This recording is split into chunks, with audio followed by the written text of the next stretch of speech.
જય સ્વામિનારાયણ વિદ્યાર્થી મિત્રો. ધોરણ 6 વિષય વિજ્ઞાન.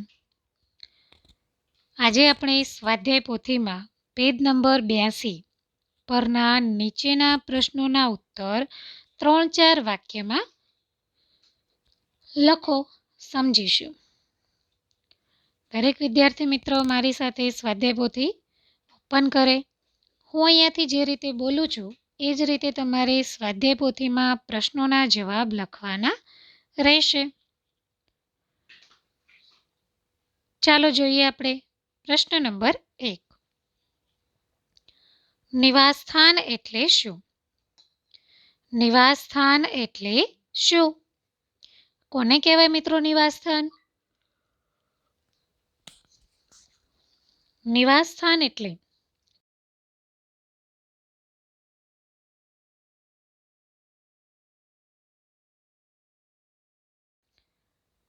તો જોઈએ, જે વિસ્તારમાં પ્રાણીઓ જીવન જીવતા હોય, જે વિસ્તારમાં પ્રાણીઓ જીવન જીવતા હોય તેનું નિવાસસ્થાન કહે છે. જે વિસ્તારમાં પ્રાણીઓ જીવન જીવતા હોય તેનું નિવાસસ્થાન કહે છે.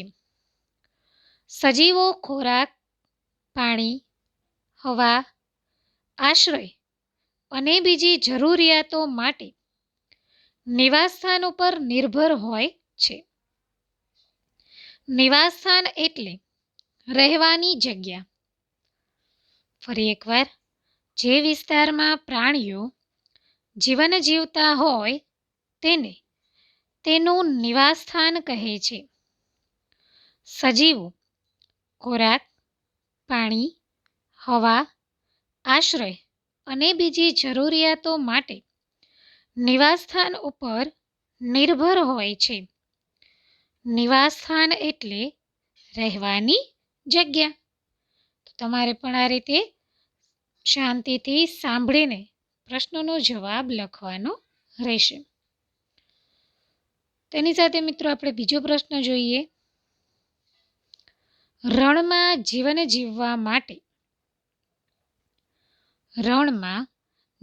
જીવવા માટે થોર કઈ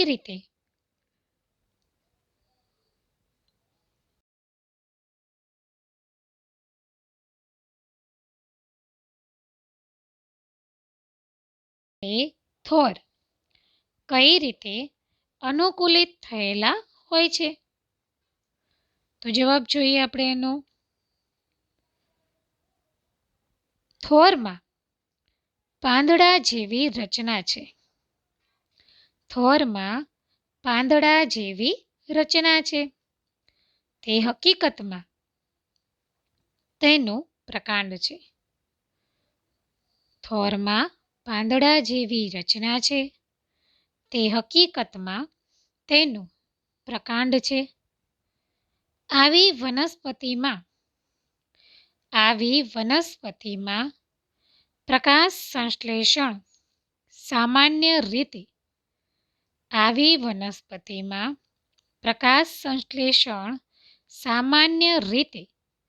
પ્રકાંડ દ્વારા થાય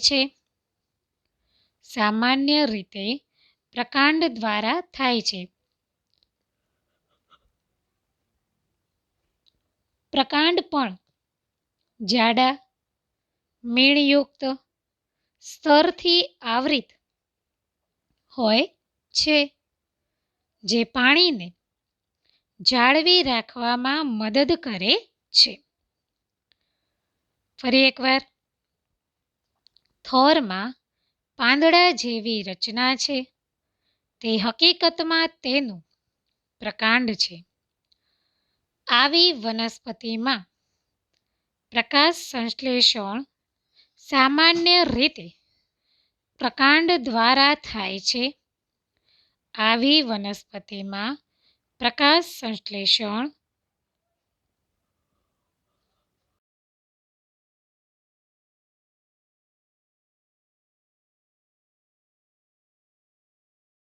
પ્રકાંડ પણ જાડા, મીણયુક્ત સ્તરથી આવરિત હોય છે, જે પાણીને જાળવી રાખવામાં મદદ કરે છે. તમારે આ રીતે લખવાનું છે. તમે ઘણા બધાએ જોયું હશે કે થોર જે જાડી વનસ્પતિ હોય છે, જેના હાથ જેવા આકારના પાંદડા હોય છે, જેમાં કાંટા પણ હોય છે, તો આ થોરની વાત છે, જે રણ પ્રદેશમાં સૌથી વધારે જોવા મળે છે. આગળ વાત કરીએ મિત્રો, પ્રશ્ન નંબર 3. રણમાં વનસ્પતિ અને પ્રાણીઓ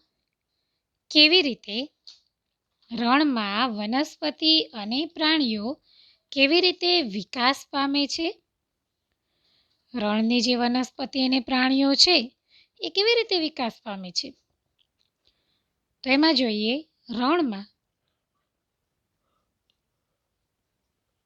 ખૂબ જ ઓછું પાણી ઉપલબ્ધ હોય છે. રણમાં ખૂબ જ ઓછું પાણી ઉપલબ્ધ હોય છે. રણમાં દિવસના સમયે ખૂબ જ ગરમી અને રાત્રે ખૂબ જ ઠંડી હોય છે. રણમાં ખૂબ જ ઓછું પાણી ઉપલબ્ધ હોય છે. રણમાં દિવસના સમયે ખૂબ જ ગરમી અને રાત્રિના સમયે એટલે કે દિવસના સમયે ખૂબ જ ગરમી અને રાત્રે ખૂબ જ ઠંડી હોય છે. રણમાં રહેતા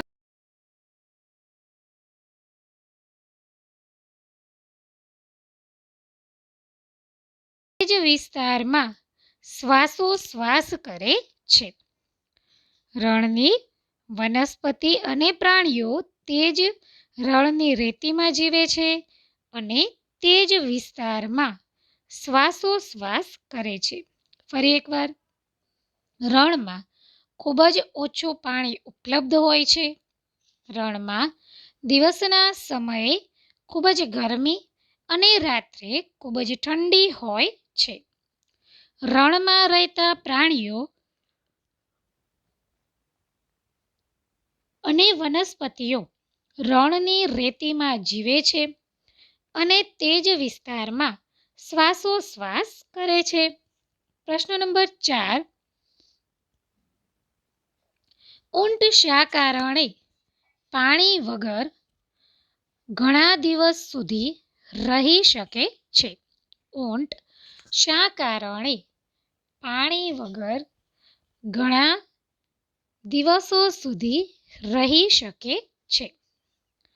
તો ઊંટ ખૂબ જ ઓછી માત્રામાં, એમાં લખીશું ઊંટ ખૂબ જ ઓછી માત્રામાં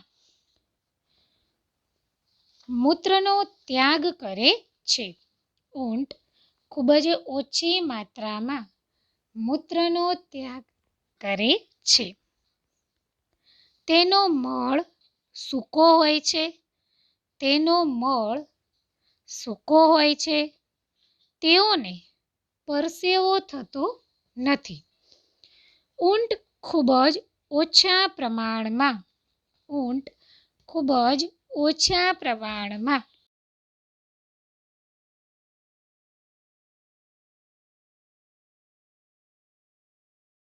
વગર ઘણા દિવસો સુધી જીવન જીવી શકે છે. ફરી એકવાર, ઊંટ ખૂબ જ ઓછી માત્રામાં મૂત્રનો ત્યાગ કરે છે. તેનો મળ સૂકો હોય છે. તેઓને પરસેવો થતો નથી. ઊંટ ખૂબ ઓછા પ્રમાણમાં મૂત્રનો ત્યાગ કરતો હોવાથી તે પાણી વગર ઘણા દિવસો સુધી જીવી શકે છે. આગળ જોઈએ, પ્રશ્ન નંબર 5. ભૂનિવાસ એટલે શું? તેમાં શેનો સમાવેશ થાય છે? ભૂનિવાસ એટલે શું? તેમાં શેનો સમાવેશ થાય છે? તો જમીન ઉપર રહેનારા માં લખીશું મિત્રો, જમીન ઉપર રહેનારા પ્રાણીઓ અને વનસ્પતિઓને ભૂનિવાસમાં રહેલા છે તેમ કહેવાય. તેમાં જંગલો, ઘાસના મેદાન, રણ, દરિયાકાંઠો અને પર્વતીય વિસ્તારનો સમાવેશ થાય છે. જમીન ઉપર રહેનારા પ્રાણીઓ અને વનસ્પતિઓ ને ભૂનિવાસમાં રહેલા છે એમ કહેવાય. તેઓ જંગલો, ઘાસના મેદાન, રણ, દરિયાકાંઠો અને પર્વતીય વિસ્તારોનો સમાવેશ થાય છે. આગળ પ્રશ્ન નંબર 6, જલીય નિવાસસ્થાન એટલે શું? તેના ઉદાહરણો આપો. જલીય નિવાસસ્થાન કોને કહે છે? તો એમાં લખીશું, વનસ્પતિ અને પ્રાણીઓ કે જે પાણીમાં જીવન જીવે છે તેને જલીય નિવાસસ્થાન કહે છે. વનસ્પતિ અને પ્રાણીઓ કે જે પાણીમાં જીવન જીવે છે તેને જલીય નિવાસસ્થાન કહે છે. તળાવ, સરોવર, નદી, સમુદ્ર એ જલીય નિવાસસ્થાનના ઉદાહરણો છે.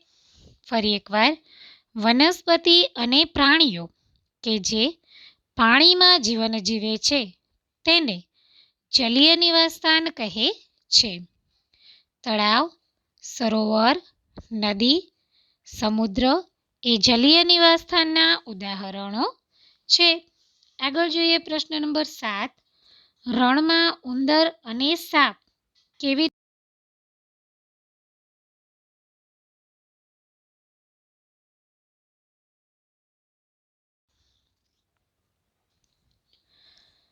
રણમાં ઉંદર અને સાપને ઊંટની માફક લાંબા પગ હોતા નથી. દિવસની તીવ્ર ગરમીથી બચવા માટે તેઓ રેતીમાં ખૂબ ઊંડે બખોલમાં રહે છે. આ પ્રાણીઓ રાત્રિ દરમિયાન ઠંડક હોય ત્યારે જ બહાર આવે છે. ફરી, રણમાં ઉંદર અને સાપને ઊંટની માફક લાંબા પગ હોતા નથી. દિવસની તીવ્ર ગરમીથી બચવા માટે તેઓ રેતીમાં ખૂબ જ ઊંડે બખોલમાં રહે છે. આ પ્રાણીઓ રાત્રિ દરમિયાન ઠંડક હોય ત્યારે જ બહાર આવે છે. આગળ જોઈએ પ્રશ્ન નંબર 8, જલીય વનસ્પતિના પ્રકાંડ કેવા હોય છે? જલીય વનસ્પતિના પ્રકાંડ કેવા હોય છે? તો જલીય વનસ્પતિના પ્રકાંડ લાંબા, પોલા, હલકા હોય છે. પ્રકાંડ પાણીની સપાટી સુધી વિકસિત થાય છે. પર્ણ અને ફૂલો પાણીની સપાટી પર તરતા રહે છે. જલીય વનસ્પતિના પ્રકાંડ લાંબા, પોલા અને હલકા હોય છે. પ્રકાંડ પાણીની સપાટી સુધી વિકસિત થાય છે. પર્ણ અને ફૂલો પાણીની સપાટી પર તરતા રહે છે. છેલ્લો પ્રશ્ન જોઈએ મિત્રો, વનસ્પતિમાં પર્ણો દ્વારા વાતા વિનિમય કેવી રીતે થાય છે? વનસ્પતિમાં પર્ણો દ્વારા વાતા વિનિમય કેવી રીતે થાય છે? તો વનસ્પતિમાં સામાન્ય રીતે પર્ણો દ્વારા વાતા વિનિમય થાય છે. પર્ણ તેમાં રહેલા છિદ્રો દ્વારા હવા અંદર લે છે અને ઓક્સિજનનો ઉપયોગ કરે છે. હવામાં કાર્બન ડાયોક્સાઇડ બહાર કાઢે છે. ફરી એકવાર, વનસ્પતિમાં સામાન્ય રીતે પર્ણો દ્વારા વાર્તા વિનિમય થાય છે. પર્ણ તેમાં રહેલા છિદ્રો દ્વારા હવા અંદર લે છે અને ઓક્સિજનનો ઉપયોગ કરે છે. હવામાં કાર્બન ડાયોક્સાઇડ બહાર કાઢે છે. તો મિત્રો, આજે કરાવેલા પ્રશ્નો દરેકે સ્વાધ્યાય પોથીમાં લખવાના રહેશે. જય સ્વામિનારાયણ.